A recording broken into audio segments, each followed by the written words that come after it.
Hello friends, welcome to Sitaram IAS YouTube channel. Economy section के six जो अपना topic है अक्टूबर मंथ की मैगजीन का, उसको हम यहाँ डिस्कस करेंगे। टॉपिक जो है आपको पहले से मालूम होगा, शायद आप लोगों ने इसको डेली न्यूज़पेपर्स में भी देखा होगा। इस बजट में अनाउंसमेंट हुआ था 2022 वाले में कि जो गवर्नमेंट है वो 75 डिस्ट्रिक्ट्स में 75 डीबीयूज़ खोलेगी, डीबीयूज़ ओपन करेगी। तो डीबीयूज़ आपको पता होना चाहिए क्या है। तो डीबीयूज़ है आपका डिजिटल बैंकिंग यूनिट्स। अब आपको इसकी टर्म की जो वर्ड्स है उसी से पता चल रहा है कि डिजिटल बैंकिंग यूनिट्स क्या होते हैं। तो जो बैंक के ऐसे यूनिट जो डिजिटल सर्विसेज कुछ ऐसी प्रोवाइड करते हो उसे डीबीयू कहते हैं। ठीक है, तो मुश्किल से 5 मिनट का ये टॉपिक है जिसे हमें डिस्कस करना है, और 5 से 7 मिनट में इस टॉपिक को खत्म कर लेना है। इसके बेनिफिट्स क्या है आपको ये पता है, चैलेंजेस थोड़ा सा शायद आपको मालूम नहीं हो तो वो देख लेना, बाकी बेनिफिट सिग्निफिकेंस क्या है वो देखेंगे। गवर्नमेंट अभी स्टार्ट किया है 75, पीएम ने डेडिकेट किया है। कौन इसको खोलता है? बैंक्स, जो पब्लिक सेक्टर बैंक्स होती है। एक्चुअली जो शेड्यूल्ड कमर्शियल बैंक होती है उसमें कुछ को छोड़ के बाकी जितनी भी बैंक होती है वो इसको खोल सकती है। तो public sector bank, private sector bank और कुछ तरह की और बैंक है वो खोल सकती हैं। तो वो हम देखते हैं इसमें। ये क्या है? एक specialised fix point business unit है जो आपको कुछ मिनिमम इंफ्रास्ट्रक्चर के साथ में डिजिटल बैंकिंग प्रोडक्ट और सर्विसेज प्रोवाइड करती है, उसकी डिलीवरी करती है। और इसमें चीज़ें होती है आपकी फाइनेंशियल प्रोडक्ट होते हैं, सर्विस होती हैं जो डिजिटली आपको प्रोवाइड होती है। ठीक है, तो ये आपको एक ब्रिक एंड मोटर, मतलब एक बिल्डिंग होगी, उसमें आपको एक बैंकिंग आउटलेट बना होता है, डिजिटल इंफ्रास्ट्रक्चर उसमें होता है। जैसे मशीनें होती हैं, और मशीनों से आप जैसे अपनी पासबुक प्रिंट करवा सकते हैं, मनी निकाल सकते हैं, एटीएम भी उसमें होता है, और काफ़ी सारी आपको फैसिलिटीज़ वहाँ पे मिलती हैं। बस वो एक बैंक नहीं होता है, बैंक की एक यूनिट होती है। ठीक है, यहाँ पे क्या क्या चीज़ें होती है वो देख लीजिए एक बार कि उस बिल्डिंग में जिसको brick and motor banking outlet बोला है, उसे डीबीयू कहते हैं। इसमें सेल्फ सर्विस जोन होता है जहाँ पे आप एटीएम एक्सेस कर सकते हैं, कैश डिपॉजिट मशीन्स भी वहाँ पे होती हैं, पासबुक प्रिंट कर सकते हैं, आप एक्सेस कर सकते हैं इंटरनेट बैंकिंग को, और बिल्स टैक्सेस वगैरह को भी पे कर सकते हैं। अभी इस बजट में 75 डिस्ट्रिक्ट्स में 75 डीबीयूज ओपन करने का गवर्नमेंट का प्लान था, जो इसको यहाँ पे स्टार्ट किया है। न्यूज़ में काफ़ी पहले से है, इतना चल रहा है। अब पता नहीं कितनी डिस्ट्रिक्ट कितनी है, इसको कोई लेने देना नहीं है, बस पता होना चाहिए क्या है। सेल्फ सर्विस जोन भी होता है इसमें, और डिजिटल असिस्टेंट जोन भी होता है, जहाँ की कस्टमर्स को बताया, असिस्ट किया जाता है, बताया जाता है जो डिजिटल सर्विसेज है उनसे रिलेटेड। ठीक है, गाइडलाइन तो हमें देखने की जरूरत नहीं है, बस ये देख लेते फीचर्स क्या है। तो फीचर्स देखिए, आपको सेल्फ सर्विस और असिस्टेड मोड में दोनों में इसमें सर्विस मिलती है। कस्टमर्स को कॉस्ट इफेक्टिव और कन्वीनियंट एक्सेस मिलता है। इसके साथ में डिजिटल एक्सपीरियंस इनहेंस होता है कस्टमर्स का, प्रोडक्ट और सर्विसेज का। काफ़ी सारी सर्विसेज हैं आपकी, वो अवेलेबल होती है सेल्फ सर्विस मोड में, और कभी भी आप उसको एक्सेस कर सकते हैं। इसके साथ में एफिशिएंट, पेपरलेस, सिक्योर्ड और कनेक्टेड इन्वायरमेंट जैसी कंडीशन आपको यहाँ पे मिलती हैं। दूसरा है आपका, ये देखिए एक बार देख लीजिए इसको, इनिशिएटिव किस किस का है। गवर्नमेंट ऑफ इंडिया का है, इसमें आरबीआई भी शामिल है, आपका इसमें इंडियन बैंक एसोसिएशन आईबीए शामिल है, और आपका है पार्टिसिपेटिंग जो बैंक है, जैसे कोई भी एसबीआई है, पीएनबी है, ऐसा कोई भी बैंक है तो पार्टिसिपेटरी बैंक इसमें शामिल है।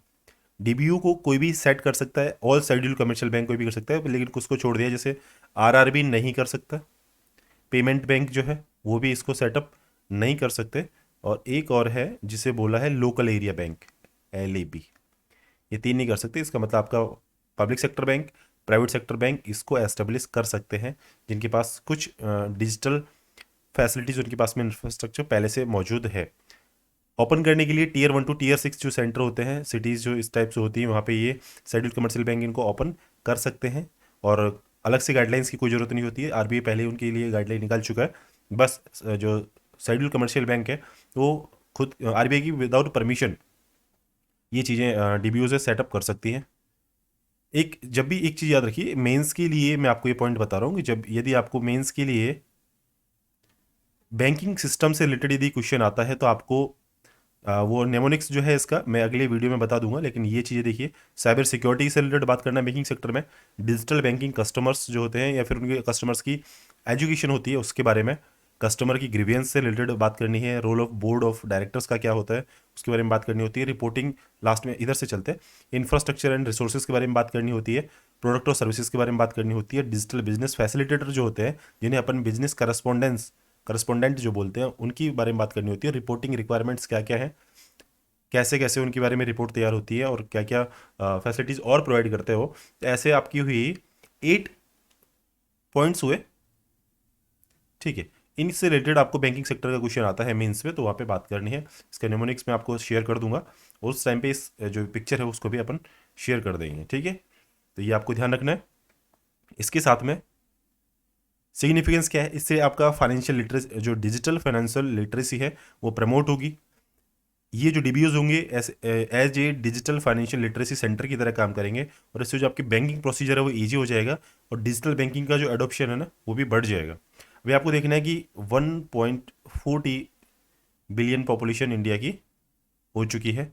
इसका 540 मिलियन मतलब 54 आपका जो करोड़ है, इतनी पॉपुलेशन तो आज तक कोई भी एक डिजिटल पेमेंट नहीं किया है, ठीक है। तो इससे आपका क्या होगा, डिजिटल फाइनेंशियल लिटरेसी होगी तो उनका फाइनेंशियल इंक्लूजन हो पाएगा, तो इससे फाइनेंशियल इंक्लूजन इंप्रूव होगा, फाइनेंशियल लिटरेसी प्रमोट होगी, ठीक है। ग्लोबल ये डेटाबेस आपका 2020 इसकी कोई ज़रूरत नहीं है कि कितने 7 कंट्रीज़ वगैरह ऐसा कुछ लिखा हुआ है, इतना डेटा एग्जाम के टाइम तक याद नहीं रहेगा, ठीक है। इसके साथ में रोबस्ट और आपका सिक्योर बैंकिंग सिस्टम को बिल्ड करना है, स्पेशल एम्फेसिस देना है साइबर सिक्योरिटी अवेयरनेस पे कस्टमर्स की, ताकि वो लोगों का ट्रस्ट उसमें बढ़े और आपका सिक्योर बैंकिंग सिस्टम बिल्ड हो सके, ठीक है। एनसीआरबी की डेटा की बताई गई है कि 2021 में 3,432 केसेस जो है आपके क्रेडिट और डेबिट कार्ड फ्रॉड से रिलेटेड आए थे।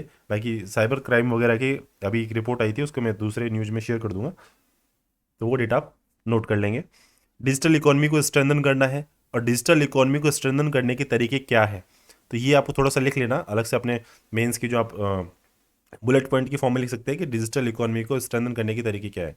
तो अडॉप्ट करना है डिजिटल स्ट्रेटजी को, इसके साथ में न्यू प्रोडक्ट और सर्विसेज को लॉन्च करना है, इनोवेशन को फॉस्टर करना है बाय कोलोबरेटिंग विद आपका फिनटेक कंपनीज जो है उनके साथ कोलोबरेशन करके इनोवेशन को फॉस्टर करना है, नए प्रोडक्ट और सर्विसेज को लॉन्च करना है, और बैंक को पुश करना है ताकि अडॉप्ट किया जा सके डिजिटल स्ट्रेटजी और डिजिटल अडोप्टेशन बढ़ सके, तभी डिजिटल इकोनॉमी स्ट्रेंथन हो सकती है।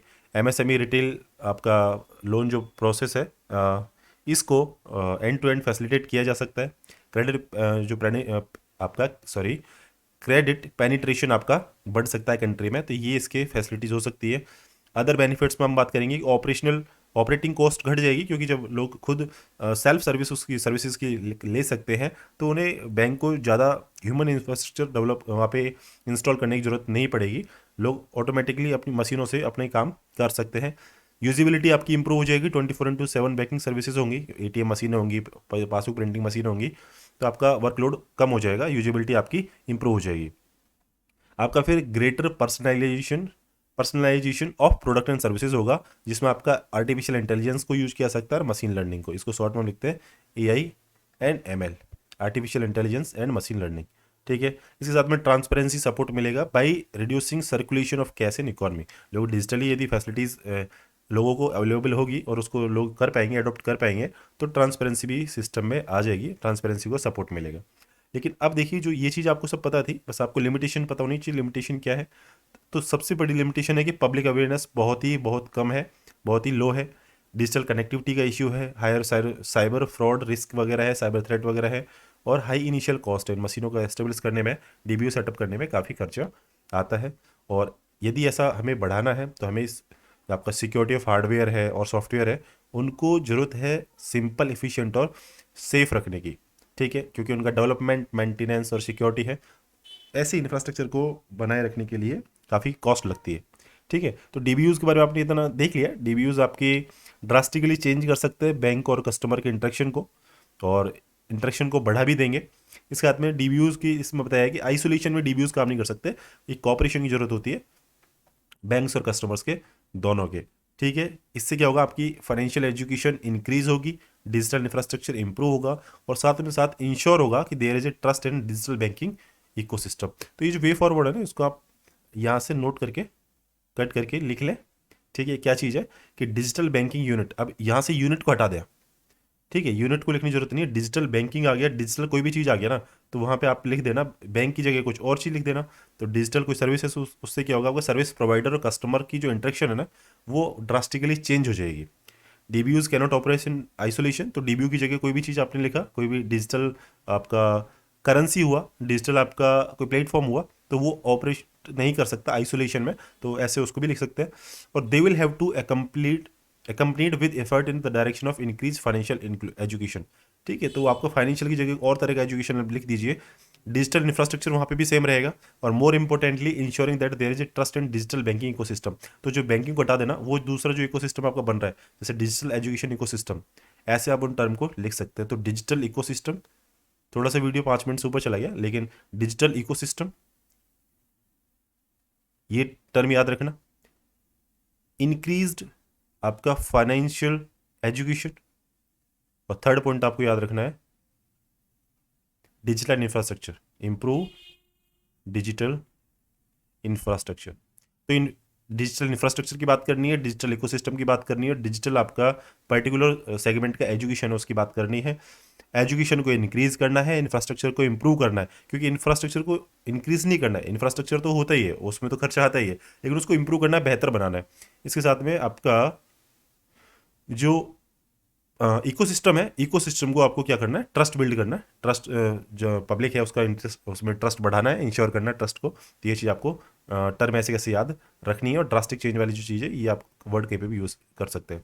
तो आई होप आपने ये सेशन एंजॉय किया। ये पॉइंट आपने लिख लिए, लिमिटेशंस क्या है डीबीयू के, और सिग्निफिकेंस क्या है इसका, बेनिफिट्स क्या है। ये पॉइंट मैं आपको 8 पॉइंट शेयर कर दूंगा। बैंकिंग से रिलेटेड यदि कोई क्वेश्चन सॉल्व करते हैं आप तो ठीक है। और डेवलपमेंट से रिलेटेड, फाइनेंशियल इंक्लूजन से भी रिलेटेड कोई टॉपिक आता है तो वहाँ पे भी ये पॉइंट है, अपने 8 पॉइंट्स है, यहाँ से लिख देंगे। जैसे डेवलपमेंट में हमने याद किया था, कौन सा लाइफ और टिप वाला जो नेमोनिक्स था वो हमने तैयार किया था, तो उसमें आपको 9 पॉइंट्स मिले थे यहाँ पे। तो ऐसे हम जो फाइनेंशियल इंक्लूजन से रिलेटेड 8 पॉइंट्स यहाँ पे तैयार कर लेंगे। तो ऐसे छोटे छोटे नेमोनिक्स बना के हम काफ़ी सारी चीज़ों को ईजी कर सकते हैं। चलो, वीडियो देखने के लिए थैंक यू। आगे नेक्स्ट पार्ट आएगा सेवन्थ को आगे नेक्स्ट वीडियो में हम डिस्कस करेंगे। तब तक के लिए धन्यवाद।